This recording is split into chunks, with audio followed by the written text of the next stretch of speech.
Avant Noël, ce gros plan sur les téléphones portables avec cette question qui revient régulièrement. Peuvent-ils être dangereux pour la santé? Des experts en ont débattu aujourd'hui à l'Assemblée nationale. Conclusion, dans le doute, mieux vaut en limiter l'utilisation, notamment chez les jeunes qui ne comptent pas toujours leurs heures. Isabelle Saboureau et Alexandre Dupont. Dans sa classe, tous ses copains ou presque ont un portable. Alors Charles a réussi à convaincre ses parents pour son anniversaire.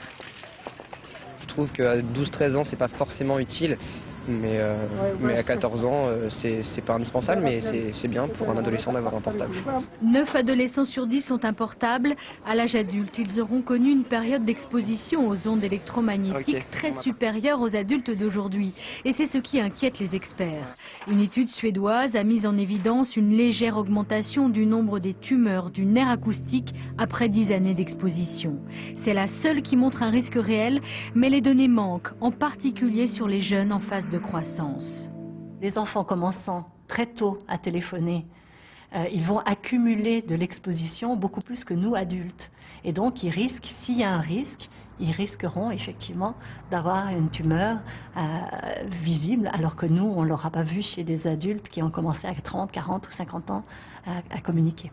D'autant plus que la nouvelle cible est en maternelle. Ce téléphone s'adresse aux enfants de 4 ans.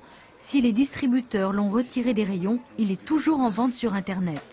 Cette députée pilote le groupe d'études sur les portables. Elle réclame leur interdiction de la maternelle au collège. C'est choquant, on n'a pas besoin d'un appareil de téléphone à cet âge, ça pose un problème éducatif de toute façon, et compte tenu des doutes qu'on a sur les éventuels risques liés au téléphone, ça n'est vraiment pas raisonnable. Pourtant, il est bien difficile de conclure à un danger réel. Le docteur de 16 suit les téléphones mobiles depuis leur création.